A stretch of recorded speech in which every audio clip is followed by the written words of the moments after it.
A nossa juventude está sendo bombardeada na escola de primeiro grau, na escola de segundo grau, na universidade, pelas televisões. Nós estamos sendo bombardeados pelo ensino da evolução.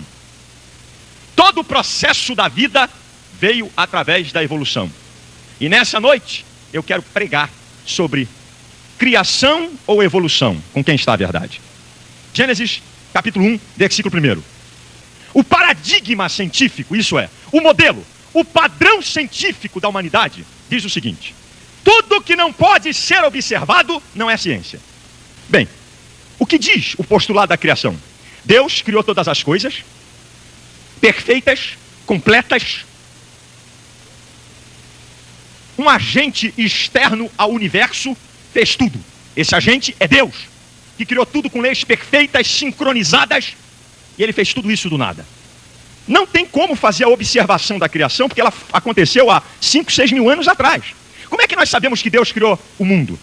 Através da revelação da sua palavra. Revelação não é instrumento científico. Se não pode ser observado o ato da criação, então ela não é ciência.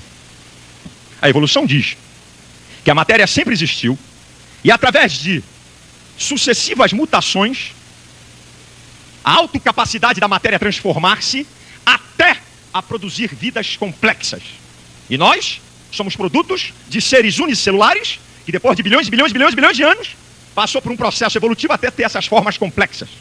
Também fala do Big Bang, aquela explosão que aconteceu há 12 bilhões, segundo eles, de anos, e que aí deu origem a tudo. Bem, primeiro, não tinha ninguém lá atrás para ver a matéria passar a se evoluir. Segundo, não tem ninguém que esteve presente no Big Bang. Bem, o que não é observado não é ciência. Se a evolução não pode ser observada, ainda tem um detalhe. Os evolucionistas dizem que a evolução ocorre hoje, só que ela não pode ser observada, que ela é muito lenta. O que não é observável não é a ciência. Nem a evolução, nem a criação são ciências. Aí o pessoal já deve estar, onde esse homem vai chegar hoje? Como é que eu posso saber que a criação ou a evolução, quem é que está com a verdade? Os lados da evolução estão corretos. As evidências da natureza. Aquilo que a criação diz, nós vamos tentar comprovar na natureza. E aquilo que a evolução diz, nós vamos tentar comprovar na natureza. Para ver com quem tem ou quem está com a razão. O grande postulado da criação, eu disse e vou repetir. Os criacionistas creem num Deus que criou todas as coisas perfeitas e completas pela palavra do seu poder. Evolucionistas não. A matéria sempre existiu e através de sucessivas transformações ela produziu até as vidas complexas de hoje. E o processo de evolução continua. Nós somos originários de seres unicelulares e que chegaram até hoje. Então nós temos dois grandes postulados.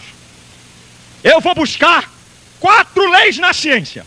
A lei da termodinâmica fala sobre a conservação de energia. Diz que a energia não pode ser criada nem destruída. Ela pode adquirir várias formas, inclusive a massa. E que ela pode passar de um estado para outro. Mas a quantidade total de energia que existe no universo é sempre a mesma. Se está em processo de criação, evolução é global. A energia está evoluindo. A energia ainda está sendo criada. Já temos uma barreira para a evolução. A primeira lei da termodinâmica diz que a energia total que existe no universo, ela sempre é a mesma, ela é global. A primeira lei da termodinâmica não contraria em nada a criação, porque Deus fez tudo perfeito e completo. A segunda lei da termodinâmica, que o universo caminha de níveis organizados para níveis cada vez mais desorganizados. A evolução diz ao contrário. A evolução diz que o universo caminha de níveis desorganizados para níveis cada vez mais organizados. Segundo a lei da termodinâmica, ela está correta. Deus, quando fez o universo, ele fez completo e total e puro e grande. Quando o pecado entrou no mundo, começou a desorganização, começou a deterioração. E está correta a segunda lei da termodinâmica com a criação. Deus fez tudo perfeito. Quando o pecado entrou no mundo, começou a desorganizar. Está correto. A terceira lei, 300 anos atrás, o pessoal pensava que pedra na rua, de noite se transformava em sapo. Celeiro de milho, em dia de chuva e trovoada, se transformava em rato. E carne apodrecida se transformava em verme.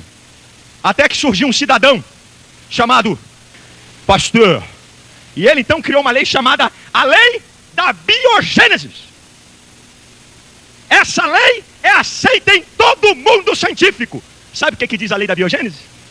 Vida, somente vida, pode produzir vida.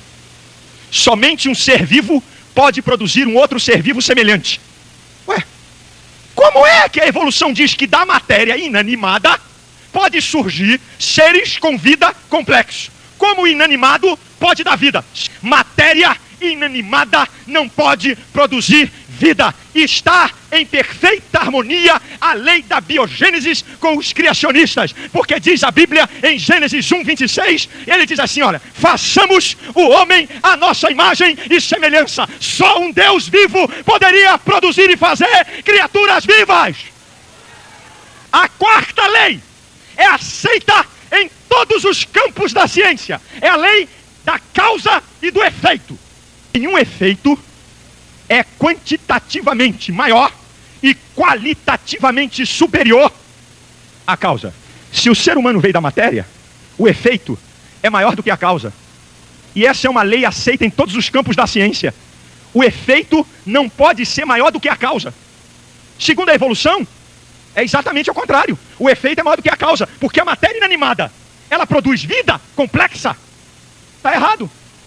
A lei da causa e do efeito está em tremenda concordância com os criacionistas. Só um Deus superior, tremendo, poderoso, incomparável, inigualável, poderia criar seres inferiores.